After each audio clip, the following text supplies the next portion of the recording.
Surging Sparks releases in stores today. So let's take a quick look at the top 10 new decks to come out of Surging Sparks. Coming in at number 10 is Alolan Exeggutor EX. This Exeggutor's first attack allows us to hit for 150 and attach any number of basic energies from our hand to any of our Pokemon.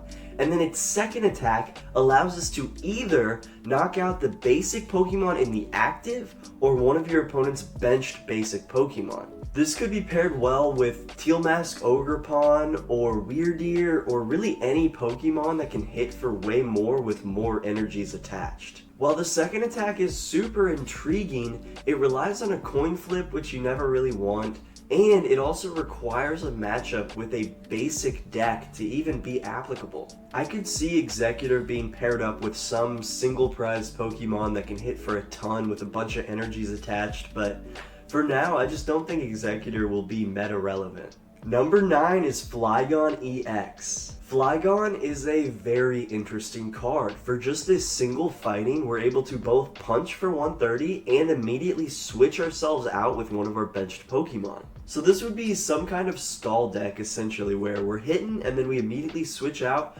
for a Mimikyu, for a Cornerstone Mask Ogerpon, or for a Milotic, which we'll talk about later. And we're able to chip away, doing 130 damage at a time, while making it so that our opponent needs Gust if they want to attack us. And then, after chipping away at multiple of our opponent's Pokemon, we can use Sonic Peridot to deal 100 damage to each of our opponent's Pokemon EX and V in play. We can also use Sparkling Crystal and Crispin to make the Sonic Peridot attack much more manageable. I could see Flygon being paired with Pidgeot just to get us all of the cards we need right at the right time. Flygon could very well have a nice little niche spot in the stall meta, but as of right now, I don't think Flygon is even the best stall Pokemon to come out in Surging Sparks. Number 8 is Archaludon EX. Archaludon has a ton of potential. Now, the high starting HP and the ability that allows us to power it up right when it evolves are both great starts. However, the true stars to this deck are the Duraludon from Stellar Crown and the Relicanth from Temporal Forces. Once our opponent has hit into our Arch, Relicanth's ability allows us to use Duraludon's Raging Hammer attack that deals 80 plus 10 more damage for each damage counter on this Pokemon. All of a sudden, we're returning the damage done to us plus 80. Late game, this can be absolutely huge. Since Archaludon is such a tank, it's going to be really tough for our opponents to take one-hit KOs, and this deck should be running at least a couple of Professor Turo scenarios in order to get those damaged Archaludons off the board. For card draw, I could definitely see this deck being paired with a Dunsparce and maybe a Radiant Greninja to make sure that we can get the cards that we need. Overall, while I do think this deck has a ton of potential, I'm not sure if it's ever going to be consistent enough to be a contender. Number 7 is Milotic EX. I think Milotic EX is the best stall piece that we are getting out of Surging Sparks. Its ability, Sparkling Scales, prevents all damage done from and effects of attacks from your opponent's Terra Pokemon. While Milotic may not get its own deck per se, I think this should be a must-add for pretty much every Pidgeot control deck that plays multiple different stall Pokemon. Milotic paired with Cornerstone Mask Ogerpon and Mimikyu covers a good chunk of the attacking Pokemon in the meta right now. And Milotic is carrying a lot of that load considering how Terra intense the meta is. The only drawback to Milotic is that it's a stage 1, so it inherently relies more setup than you would prefer in any stall or controlled deck. But the fact that Milotic protects itself from both damage and effects of attacks leads me to believe that this card will find a home in many stall and control decks. Number 6, Scovillain EX. Similar to Archaludon, Scovillain is another deck that relies on us damaging our own Pokemon to increase our damage output. Except instead of it being 80 plus 10 more damage, it's 10 plus 70 more damage for each damage counter on this Pokemon. While it may not boast the 300 HP that Archludon does, its 260 HP is still more than respectable enough, and it can still take a good beating and hit back. In order to accelerate damage going to the Scovillain, we are trying to set up at least 1 or 2 Frostlasses to just consistently be putting damage counters on him, and we have damage pumps to move our damage counters from one Pokemon to another. And we can also use Magma Basin to not only attach fire energies from our discard pile, but also put 2 damage counters on our benched Scovillains. With just a Magma Basin and a few turns of Frostlass, we could be hitting for 220, 290, or 360 damage with just 3, 4, or 5 damage counters on it. This is the first deck on the list that I would consider to be potentially actually meta relevant, but I do think it's probably a little bit inconsistent. Number 5, Sylveon EX. This Sylveon card is one of the nastiest cards I have ever seen. Its second attack, Angelite, allows you to just choose 2 of your opponent's benched Pokemon and just shuffle them back into the deck. Late game, this could be absolutely devastating.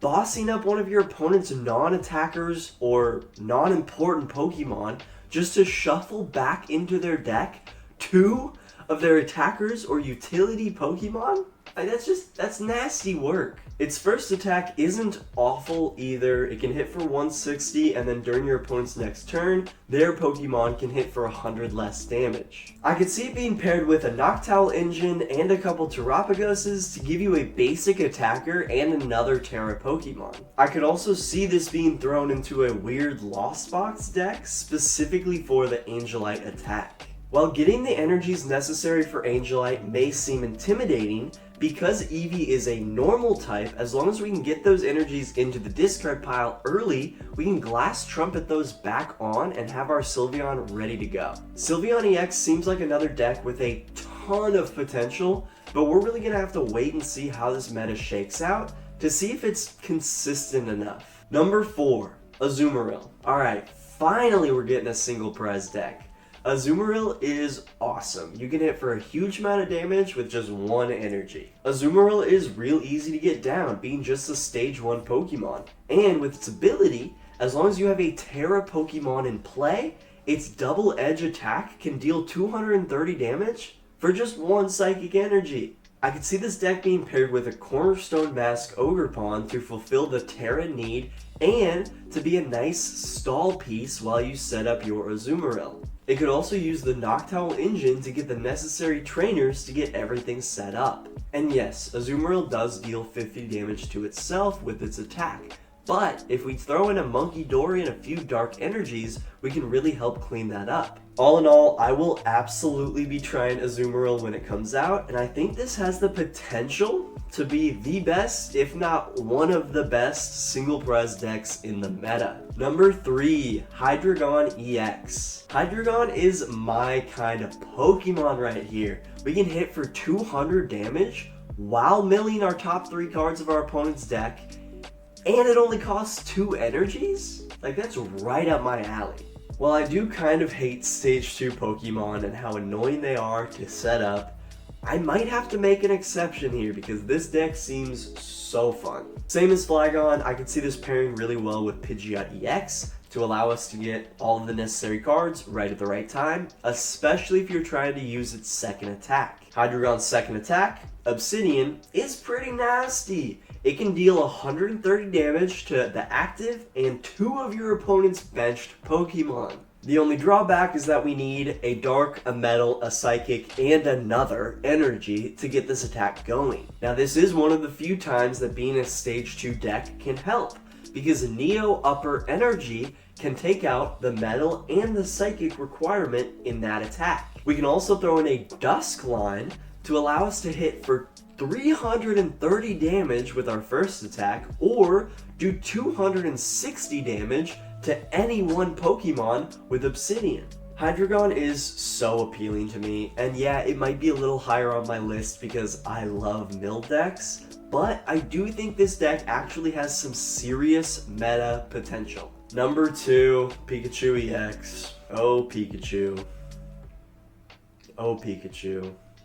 Of course, they just had to make you just OP as hell. This Pikachu EX is a nasty inclusion to Miraidon, but it can also make its own standalone deck with just the help of Noctowl and Magneton. While yes, this energy requirement may seem daunting, all we have to do is get those energies into the discard pile, and then Magneton's ability allows us to knock out the Magneton and then bring 3 energies from our discard pile and attach it to one of our lightning Pokemon. 300 damage off of a basic Pokemon that essentially cannot be one-hit KO'd?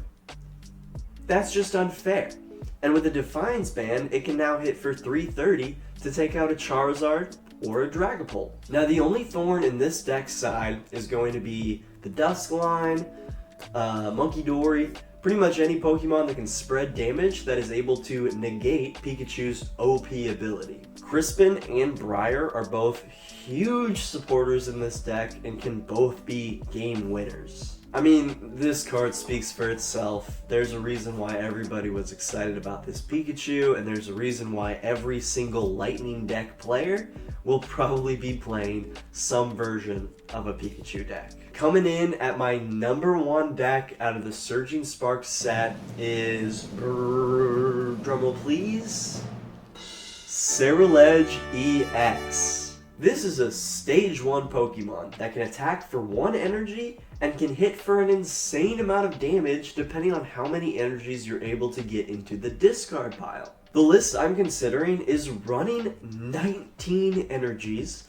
Radiant Greninja, 3 Earthen Vessels, 4 Ultra Balls, all to just ensure my ability to get those energies into the discard pile. And what makes this Ceruledge so great is that it doesn't just need basic energies in the discard to work. It can also do special energies. So we can run a couple Jet energies, a couple Mist energies, and a Legacy energy if we want to. The second attack is just so not worth it, so we do not have to play any Metal, we do not have to play any Psychic energies, because once we have 13 energies in the discard pile, we're doing more damage with the first attack anyways. And we can include a couple water energies to hit with Greninja just in case we need to snipe. Briar is obviously a great inclusion in this deck, allowing us to potentially win with just 3 prize cards remaining. I think this deck will be very meta relevant due to how easy it is to get up and going and how much damage you can hit for early in the game. I will personally definitely be trying this deck out because it seems like it's got a lot of potential in the meta. Real quick, let's talk about some of the other cards. For Ace Specs, I don't think we really got any super powerful Ace Specs in this set. I think Precious Trolley and Brilliant Blender could be very useful in very specific decks, but we definitely don't have a Prime Catcher, Sparkling Crystal, or Unfair Stamp equivalent Ace Spec in this set. Like at all. Precious Trolley could be absolutely nasty in decks that require a bunch of benched Pokemon, so Terapagos and Palkia. And Brilliant Blender could actually bring United Wings and Ancient Box back just a little bit into contention. I don't think it's powerful enough to really bring them back, but they could at least be fun to play again. A couple interesting supporters we're getting are Clement's Quick Wit for Lightning decks, we are getting Serrano for pretty much any EX deck, and potentially Lucia's Appeal could be nice for stall and control decks. A few interesting items we're getting are the Terra Orb to just go get a Terra Pokemon, the Meddling Memo could be really nice for control decks, Dragon's Elixir, really nice for Regidrago, and the Chill Teaser Toy item is going to be a great addition for stall decks. And we're actually getting one really good tool in Counter Gain, which allows our Pokemon to hit for 1 less energy if we're losing the prize card race. TM Fluorite is interesting because it allows us to heal all of our Terra Pokemon, but the really annoying energy requirement makes it so that this card is probably not worth it. And they're adding in a couple of berries, which allow our Pokemon to take 60 less damage from a specific type of Pokemon. So if you have a deck that just has an awful matchup into a certain type, maybe a berry could come in handy, but I don't see these getting too much play. Surging Sparks is a very interesting set, and a lot of these new cards are going to be shaking up the meta quite a bit, and I can't wait to see how that happens. Let me know down in the comments if you're planning on buying some Surging Sparks products, and let me know your favorite new Surging Sparks deck that you're excited to play. Thank you so much for watching. I appreciate the absolute hell out of you. Hope you have a fantastic day. Like and subscribe, do all that fun stuff. Thank you so much. We'll see you next time.